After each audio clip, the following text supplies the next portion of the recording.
Now question number 3 में हमें क्या कहा गया है, if two equal chords of a circle intersect within the circle.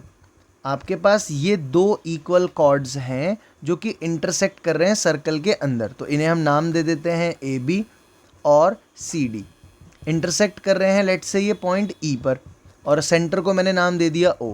तो क्या कहता है question, prove that line joining the point of intersection to the centre makes equal angles with the chords. मतलब ओ से अगर मैं ई को जोड़ दूं, पॉइंट ऑफ इंटरसेक्शन को जोड़ दूं, तो जो ये एंगल बना और ये एंगल बना, इन्हें इक्वल प्रूफ करके आपको दिखाना है। तो यहाँ पर हम सबसे पहले क्या लिख देंगे कि हमें गिवन क्या दिया हुआ है कि ए बी जो है वो इक्वल है किसके, सी डी के। ये चीज़ गिवन दे रखी है, और हमें प्रूफ क्या करना है कि एंगल ओ ई ए, एंगल ओ ई ए, मैं इसे दोबारा लिख देता हूँ, एंगल ओ ई ए इक्वल है एंगल ओ ई सी के। ये चीज़ आपको प्रूफ करके दिखानी है।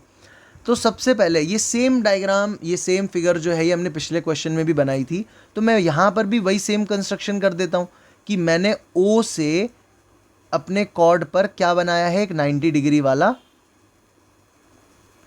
एक हमने परपेंडिकुलर ड्रॉ करा है। तो यहाँ पर हम कंस्ट्रक्शन में क्या लिख देंगे कि हमने क्या कंस्ट्रक्शन करी है।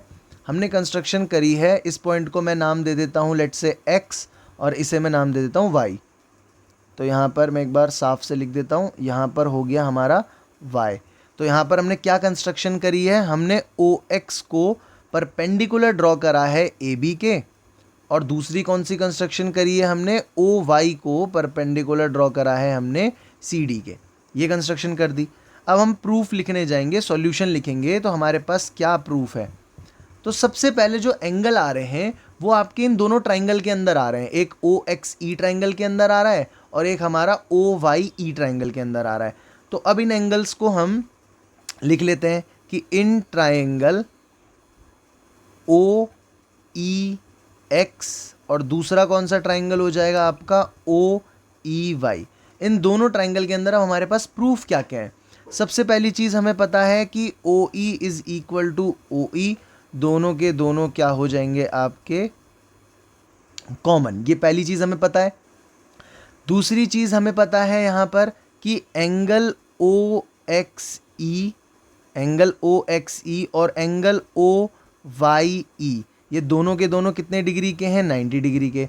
और हमें ये भी पता है कि ओ एक्स और ओ वाई बराबर होगा, सेम वही हमने पहले भी ये वाली थ्योरम लिखी थी कि इक्वल कॉर्ड्स जो होते हैं वो इक्विडिस्टेंस होते हैं। तो equal chords are equidistant from the centre,